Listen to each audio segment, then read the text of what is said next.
So, you know, I learned an amazing lesson when I was recording the piece by Osvaldo Golijov, The Dreams and Prayers of Isaac the Blind, with the Kronos Quartet.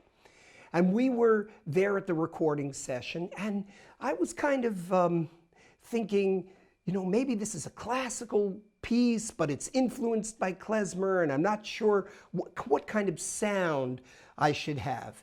And so we did a test take, and I listened to the take, and I said, it's not the right sound.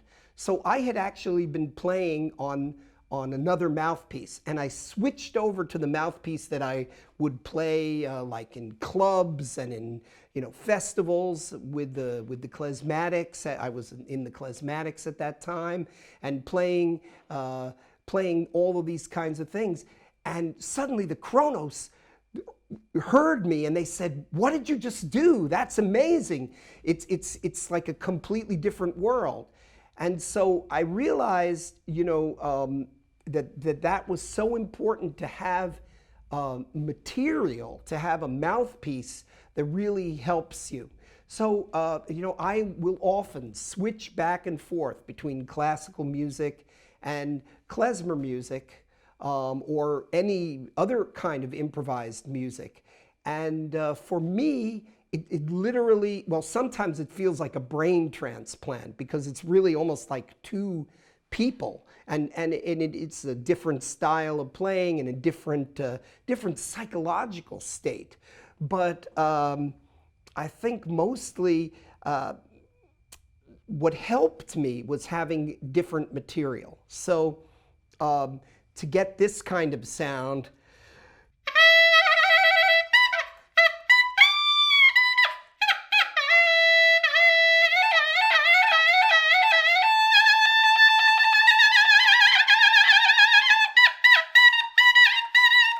it really punches and cries and screams, I need a particular sound. And, you know, I sort of found this particular mouthpiece kind of trial and error. This is a Clark Phobes San Francisco mouthpiece. And anyway, I found this just because I ran into Clark at a clarinet festival, and he gave it to me, and that particular mouthpiece just had like a responsiveness and a snap to it. So I thought, wow, that's great.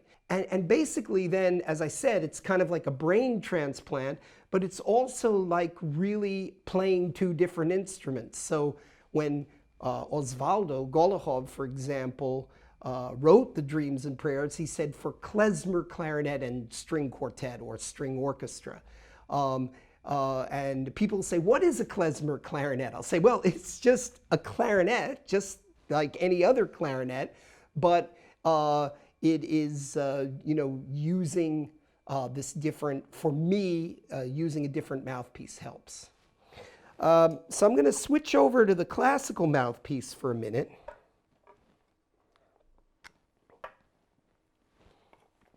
And I think you're going to hear a difference.